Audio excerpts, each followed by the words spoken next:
La Ruta de las Fuentes discurre por dos pueblos de clara vocación agraria, Montemayor y Fernán Núñez. A lo largo de un trazado de 7,5 kilómetros, siguiendo un itinerario marcado por diferentes fuentes, descubriremos las raíces de un pasado histórico que se remonta a la época ibero-romana, del que persisten numerosos restos arqueológicos. Para Montemayor, evidentemente, es importante esta ruta porque con ella atraemos un turismo de calidad, un turismo respetuoso con el medio ambiente y un turismo al que le enseñamos nuestros orígenes a través de estas mismas fuentes. Son fuentes que están todas en valor. Por ejemplo, esta que estoy ahora mismo, es normal ver como animales como caballos, cabras, ovejas vienen a beber a diario, y es una fuente donde el agricultor que va hacia el campo se llena su botellita de agua para tenerla durante el día. Para mí, para el visitante, para el turista de este tipo de ruta, pues es una forma de ver y de unir el pasado de Montemayor con el presente y el futuro, evidentemente. Tener una ruta dentro de paisajes con historia ya es un privilegio, porque quiere decir que tiene algo singular, ¿no? Entonces es algo muy importante para Fernán Núñez en el trabajo que estamos realizando, en el fomento del turismo, porque como un motor de desarrollo más que podemos tener en los pueblos de Andalucía y por supuesto en Fernán Núñez, ¿no?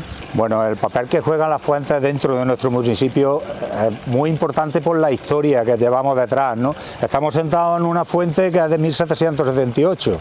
Supone eso, esa historia en la que estamos sentados, supone el entorno donde estamos también, ¿no? O como las fuentes, las distintas fuentes que tenemos además en este llano de las fuentes, con lo que ello ha significado para la población, ¿no? Entonces supone mucho para nosotros. Las fuentes de Montemayor nos recuerdan que hubo un tiempo en el que ir a la fuente a por agua era algo más que satisfacer una necesidad básica. Los pretiles desgastados de sus abrevaderos delatan el llenado de innumerables cántaros, el lavado de incontables prendas y el beber de innumerables reses. Incluso muchos de sus nombres narran esas funciones, como esta Fuente del Lavadero, que es el punto de partida de nuestra ruta.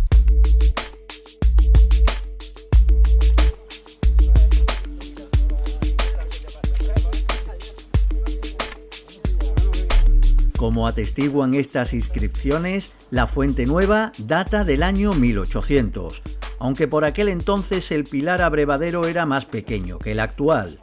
En 1929 se amplió, duplicando su longitud y sumando un segundo caño de agua.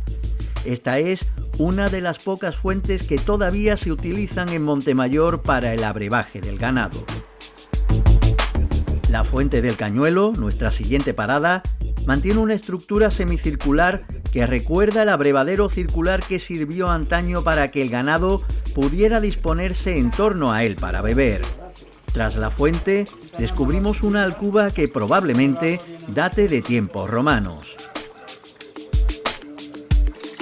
La Fuente de la Alameda, con su pilar rectangular que permitía su uso para el lavado de la ropa, y la Fuente del Caño Gordo confluyen en uno de los puntos en los que podemos recabar nueva información en uno de los paneles informativos del proyecto Paisajes con Historia, antes de proseguir nuestra ruta.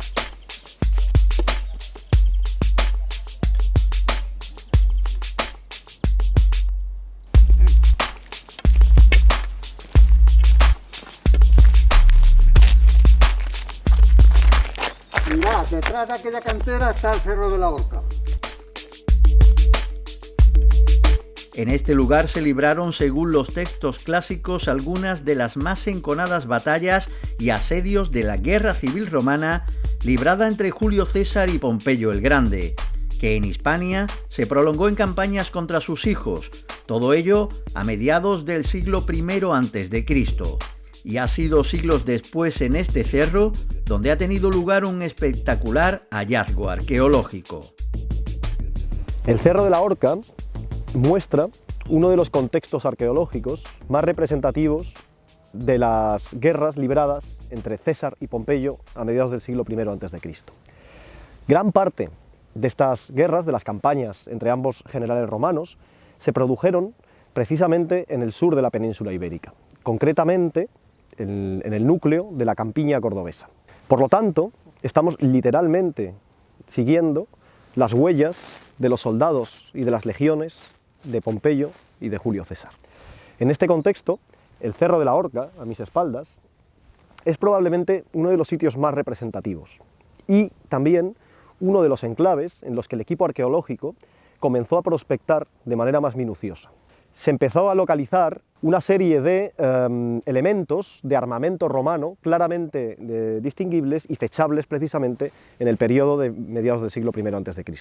Concretamente, fueron apareciendo fragmentos de jabalinas pesadas romanas, tachuelas de bota militar romana, proyectiles de honda de plomo también de estos enfrentamientos, de estas tropas, lo que nos da evidencia de que en el alto del Cerro de la Horca existió un campamento, una posición militar, probablemente perteneciente a las tropas de asedio o de socorro a la ciudad iberorromana. Al tiempo que prospectábamos esta zona de manera minuciosa, que estudiábamos la zona y el registro arqueológico, apareció un hallazgo totalmente inesperado y verdaderamente revolucionario: el carro ibérico de Montemayor. Mientras que el registro arqueológico que nosotros conservamos de las guerras pertenece a mediados del siglo I a.C., es fechable en esta época, el carro ibérico pertenece a un periodo muy anterior, es decir, al siglo IV, III a.C. probablemente, donde en este lugar se ubicó con toda probabilidad una necrópolis ibérica, un cementerio ibérico, en el contexto general del que encontramos una ofrenda probablemente votiva, que consiste precisamente en los elementos principales de hierro y de bronce de un gran carro ceremonial del periodo ibérico. En la margen izquierda del camino del Cerro de la Horca encontramos la Fuente del Pozuelo, enclavada en medio de un paisaje agrícola característico de la campiña cordobesa y tras la cual entraremos en el término de Fernán Núñez casi sin darnos cuenta.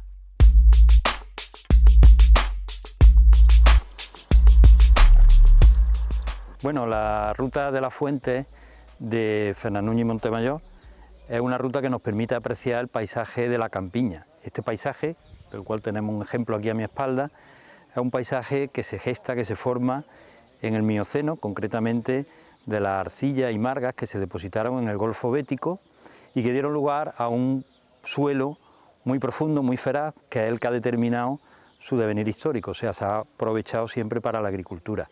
Entonces, este paisaje así lo que forma es como una especie de loma y bayonada muy suave.